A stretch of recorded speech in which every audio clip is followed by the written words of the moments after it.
gagawin natin dyan? Ang style natin ay house. So we'll be using a lot of footwork. Hanggang ngayon, ang problem namin ay yung eye contact. Tumatawa kasi siya lagi. Siyempre, ma-aura dahil performance.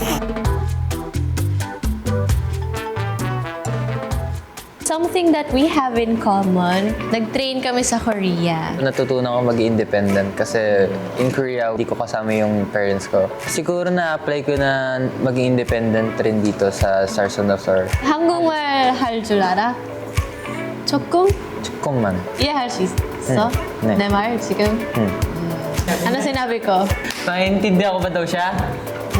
Bago ako mag-Korea, ang thought process ko lagi ay mahirap yan. Natutunan ko doon na maging patient sa sarili ko and sa surroundings ko. Hindi naman dahil mahirap siya, hindi mo kayang gawin. You just have to push yourself and you'll surprise yourself kung ano ma-achieve mo.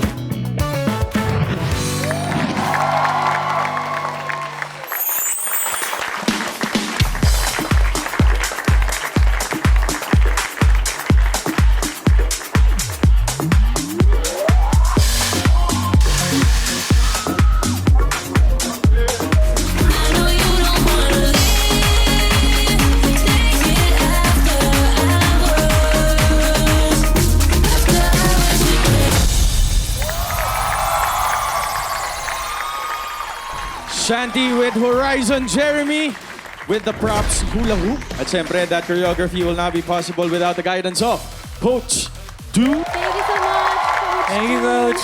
Coach Jing? Sobrang nagigets ko kung paano niya ginagamit yung hula hoop. Parang pumapasok kayo sa portal. Yeah. And then, para sa akin kasi, pag naiintindihan ng tao kung anong gusto niyo iparating, satisfying. Kasi yun naman talaga yung gusto mo iparating eh. Yun naman yung story na gusto mong ipaintindi sa mga tao. And then, may time lang na nauna yung kay Chanti na bumagsak. Pero, overall, nakangiti lang kaming nanonood dito. Good job. Tsaka ang taas ng rolling ni Jeremy. Oo, grabe yun. Good job.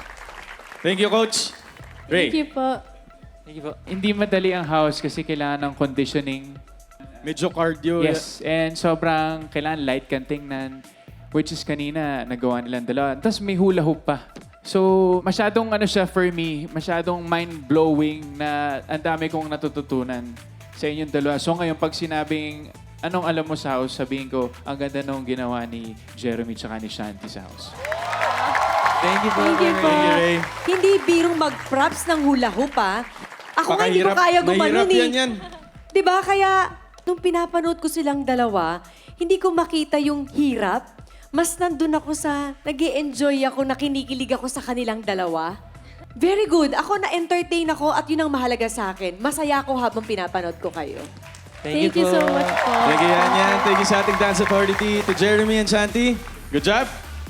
At eto, napanood na natin ang mga dance with props ng bawat duo. Sino kaya ang ating top 2 for tonight? Ang desisyon ng Dance Authority sa pagbabalikan ng Stars on...